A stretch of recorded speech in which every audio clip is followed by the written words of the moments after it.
Assalamualaikum warahmatullahi wabarakatuh. Waalaikumsalam warahmatullahi wabarakatuh.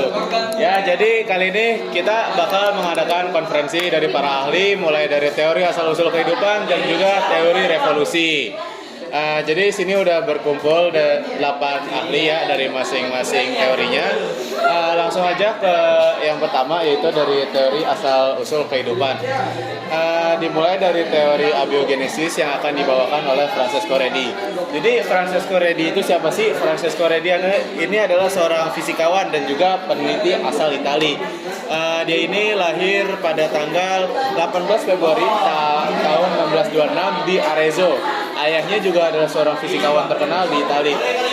Jadi pada umur yang ke-21 tahun ini, tepatnya pada tahun 1647, si Francesco Redi ini lulus dari University of Pisa, dan juga dia hidupnya tuh udah berpindah-pindah berkali-kali, mulai dari Roma, Naples, Bologna, Padua, dan Venice, dan akhirnya menetap di Florence pada tahun 1648. Jadi teori apa sih yang dikemukakan oleh Francesco Redi ini? Jadi teori yang dikemukakan oleh Francesco Redi ini adalah teori yang bertentangan dengan teori abiogenesis yang dicetuskan oleh Aristoteles sebelumnya. Jadi dia ini kan tentang teori abiogenesis, yaitu teori yang menyatakan bahwa makhluk hidup itu berasal dari benda mati.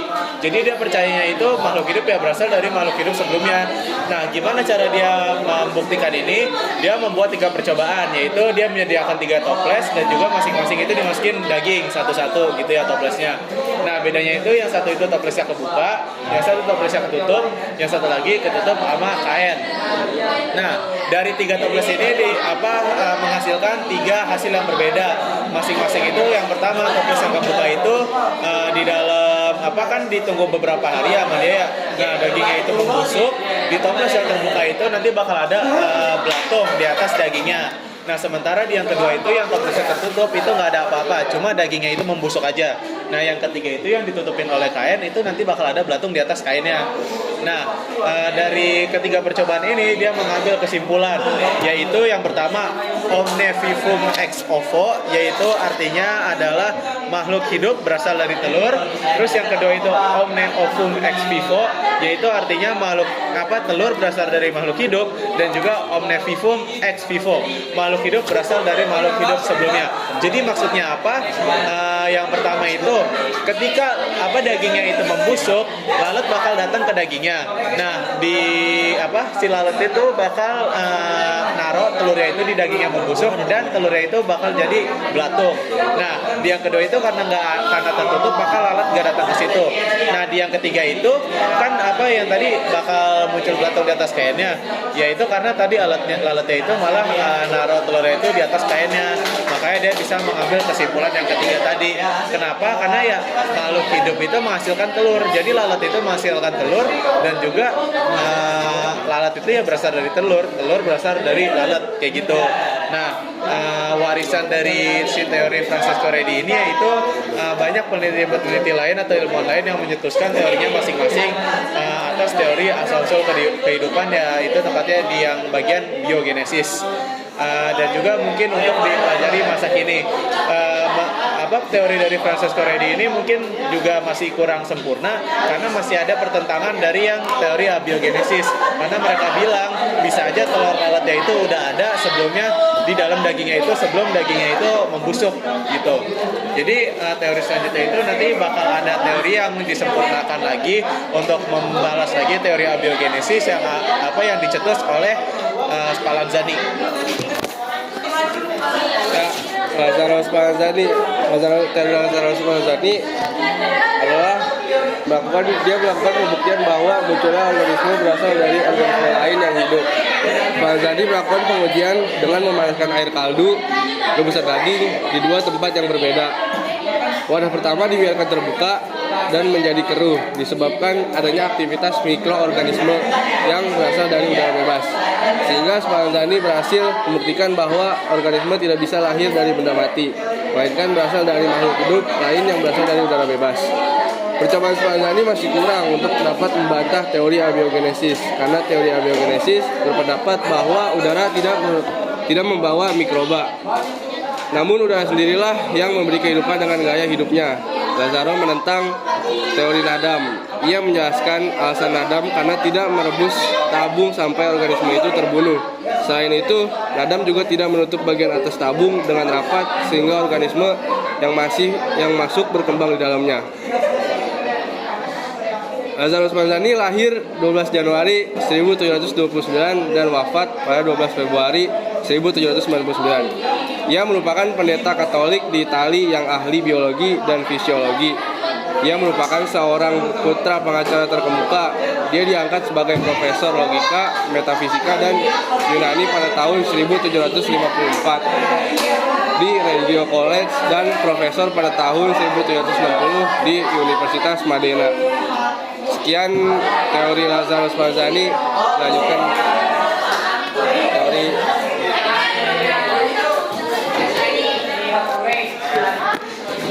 saya akan menjelaskan teori evolusi Louis Pasteur. Louis Pasteur ini ahli biokimia kebangsaan Prancis. Berhasil menyempurnakan percobaan Spallanzani sekaligus mematahkan teori abiogenesis. Pasteur memodifikasi salah satu wadah yang digunakan Spallanzani dengan wadah abu berleher panjang atau tidak biasa disebut leher angsa. Leher panjang atau leher angsa ini berguna sebagai indikator yang memberitahukan bahwa masih ada hubungan antara labu dan udara di luar. Masih ada oksigen untuk mikroorganisme hidup, yaitu satu percobaan untuk membunuh semua mikroorganisme yang ada pada di awal. Setelah beberapa hari didiamkan, tidak terlihat ada mikroorganisme di kaldu. Labu dimiringkan untuk memasukkan mikroorganisme yang terperangkap. Terlihat mikroorganisme bertambah banyak di dalam hama. 5 penemuan Louis Pasteur yaitu pasteurisasi, vaksin rabies, vaksin kolera, dan penyaring Cameron dan anthrax vaksin. Kesimpulan percobaan Louis Pasteur yaitu mikroorganisme yang ada pada air kaldu bukan berasal dari cairan benda tak hidup, melainkan dari mikroorganisme yang terdapat di udara. Tujuan percobaan Louis Pasteur ini bertujuan menyempurnakan percobaan Lazaro Spallanzani. Pasteur menggunakan labu berleher seperti angsa, pipa berbentuk huruf S, dan dengan tujuan udara bisa masuk, tetapi mikroorganisme terperangkap pada dinding kaca dasar leher angsa. Segitu saja dari penjelasan Louis Pasteur. Saya lanjutkan kepada Alexander Ivanovich Oparin. Ya, pada saat kita membahas Alexander Ivanovich Oparin, sebelum kita masuk kepada asal-usul teori kehidupannya, kita akan bahas mengenai latar belakang kehidupannya. Alexander Ivanovich Oparin merupakan seorang ilmuwan ahli biologi dan biokimia yang lahir di Rusia pada tanggal 2 Maret 1894. Ketika kita berbicara masalah latar belakang kehidupan pendidikannya, beliau sempat menempuh pendidikan di Universitas Negeri Moskow, yang mana itu semua merupakan langkah awal mula di mana ia menjadi seorang ilmuwan di bidang biokimia dan biologi pada tahun 1927. Itu merupakan hanya sekedar latar belakang singkat tentang kehidupan Alexander Ivanovich Oparin. Kemudian kita akan membahas mengenai teori asal-usul kehidupan dari Alexander Ivanovich Oparin. Alexander Ivanovich Oparin, beliau beranggapan pada bahwasannya lapisan atmosfer di bumi pada zaman dahulu dan pada zaman sekarang itu memiliki sebuah perbedaan yang sangat signifikan. Yang mana beliau beranggapan lapisan atmosfer yang ada di bumi pada zaman dahulu itu hanya terdiri dari sedikit oksigen dan tidak ada ozon di dalamnya. Yang mana karena hanya terdiri dari sedikit oksigen dan tidak ada ozon di dalamnya, itu semua mengakibatkan munculnya sebuah elektron dan menyebabkan banyak aktivitas listrik yang terjadi. Karena banyaknya aktivitas listrik yang terjadi menimbulkan tidak heran makanya pada zaman dahulu di bumi itu banyak petir yang terjadi. Nah, dari banyak petir yang terjadi ini menimbulkan sebuah reaksi kimia, yang mana reaksi kimia tersebut membentuk sebuah molekul organik. Molekul organik ini itu sedikit demi sedikit terus melakukan konsentrasi secara bertahap dan membentuk sebuah subprimordial. Subprimordial ini adalah sebuah teori awal mula tentang asal-usul kehidupan yang dikemukakan oleh Alexander Ivanovich Oparin pada bukunya yang berjudul Origins of Life. Nah, si subprimordial ini itu kemudian membentuk sebuah molekul organik yang lebih khusus dan lebih spesifik lagi yang dinamakan sebagai polimer. Tidak berhenti sampai di situ, polimer ini itu dapat mereplikasikan dirinya yang dapat membentuk sebuah sel proto. Mungkin bagi teman-teman yang belum mengetahui arti dari sel proto adalah sebuah makromolekul yang memiliki membran semipermeable.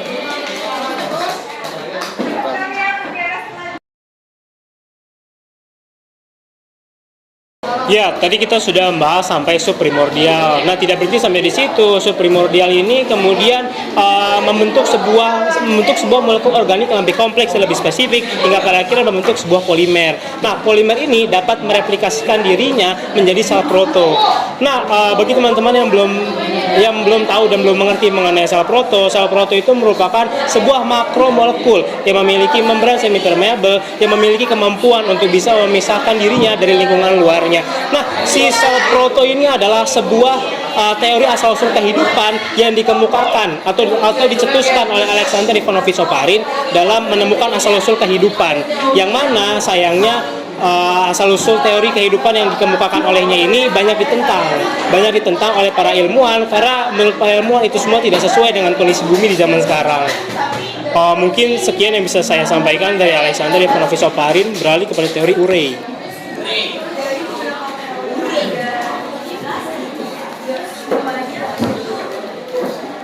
Selanjutnya, teori asal-usul dari Harold Urey. Pertama, saya akan menjelaskan bagian latar belakang dari Harold Urey. Harold Urey memiliki nama lengkap sebagai Harold Clayton Urey, yang lahir pada tanggal 29 April 1893 dan meninggal pada 5 Januari 1981 di umurnya yang ke-87 tahun. Harold Urey merupakan seorang kimiawan asal Amerika Serikat.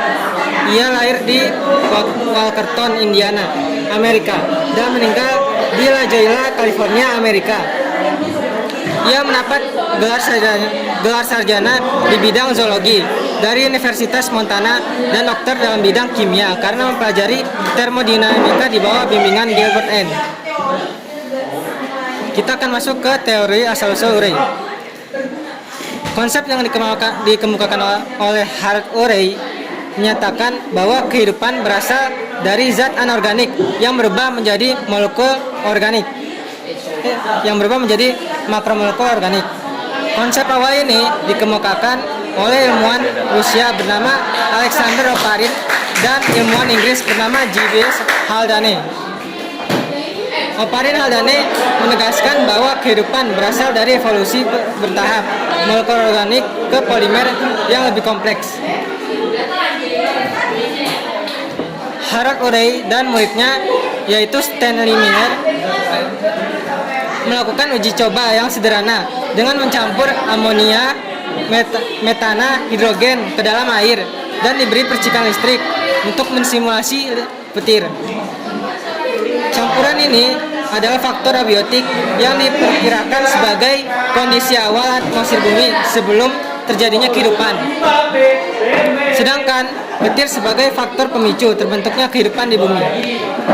Setelah percobaan, air berubah menjadi merah tua yang menandakan ada molekul-molekul organik.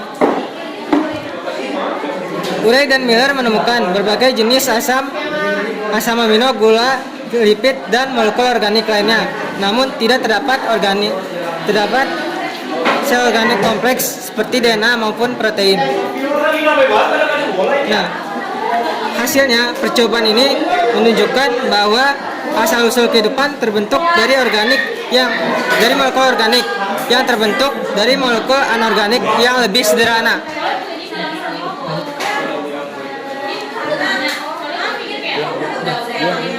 Ya, sekian dari penjelasan kami tentang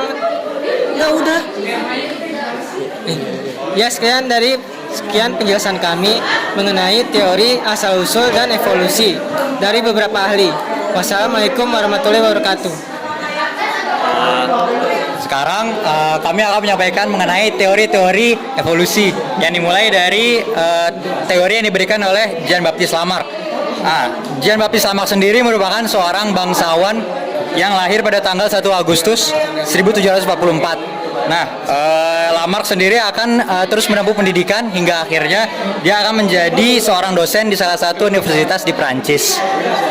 Pada tahun 1809, Lamarck akan mengemukakan sebuah teori mengenai evolusi.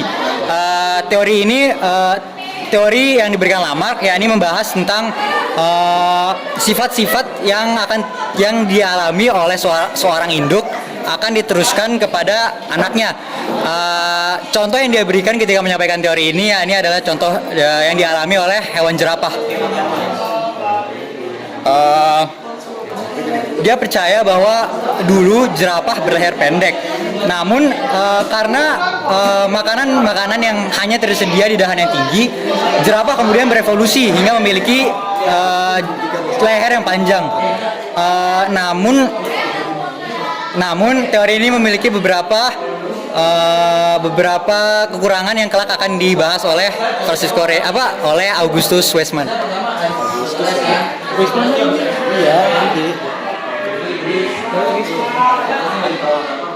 Ya, sebelum menjelaskan tentang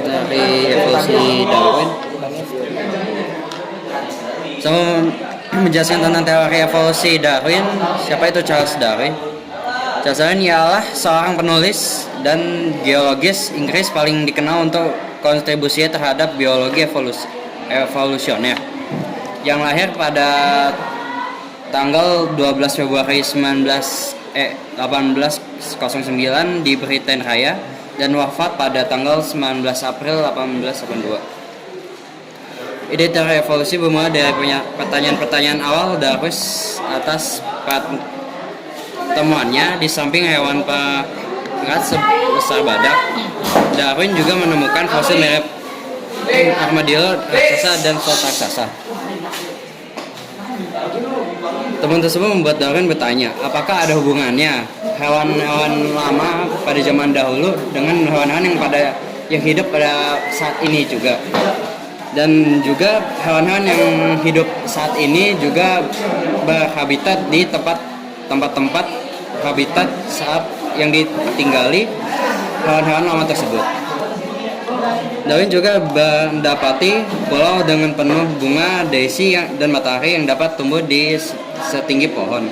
Di samping itu, di kepulauan Galapagos, ia mendapati iguana laut yang mirip dengan iguana hutan Amerika Selatan, tetapi terlihat sangat bisa beradaptasi dengan laut dan berenang untuk memakan rumput laut juga. Di sana Darwin juga mendapati penguin tropis yang mirip penguin Antartika tapi lebih kecil dan kadang-kadang menutupi kakinya dengan kedua sayap untuk menghindari sengatan matahari. Di sana Darwin juga mendapat dari situ Darwin juga mempertanyakan apakah hanya kebetulan jika tanaman dan binatang yang ditemukan di kepulauan mirip dengan yang di daratan benua. Ia juga mempertanyakan apakah hewan-hewan tersebut satu spesies tetapi berbeda spesies atau sedang dalam proses variasi untuk membentuk spesies berbeda. Ide awal teori evolusi di atas dicatat Charles Darwin dalam jurnal pribadinya pada tahun 1837 sampai 1839. Setelah kembali dari perjalanan, ia meneliti temuan-temuannya tersebut. Setelah kembali dari perjalanan, baru 20 tahun kemudian, ia mempublikasikan dalam buku yang bernama On the Origin of Species pada tahun 1859. Sekian dari penjelasan dari teori Charles Darwin. Dan dilanjutkan kepada August Weismann. Ya, jadi siapakah August Weismann ini? Jadi August Weismann atau dengan nama lengkap Friedrich Leopold August Weismann, dia adalah seorang teoritis yang lahir pada 17 Januari 1834 di Frankfurt, Jerman dan wafat pada 5 November 1914 di Freiburg, Jerman. Dia pernah menempuh pendidikannya di Universitas George August Göttingen dan dia pernah juga mendapatkan medali Darwin Wallace. Dia menjadi profesor pertama zoologi di Universitas Freiburg dan dia menjadi direktur Zoological Institute. Dia juga dianggap sebagai ahli teoritis evolusi terpenting kedua abad 19 setelah Charles Darwin. Jadi kesimpulan yang diambil dari August Weismann, dia berpendapat bahwa perubahan sel-sel tubuh akibat pengaruh lingkungan atau yang berasal dari luar itu tidak diwariskan kepada keturunannya. Evolusi menyangkut pewarisan gen-gen melalui sel-sel kelamin, yang maknanya evolusi berkaitan dengan gejala seleksi alam terhadap faktor-faktor genetik. August Weismann tak sependapat dengan teori yang dikemukakan oleh Lamarck atau evolusi leher jerapah. Namun dia sependapat dengan teori Charles Darwin.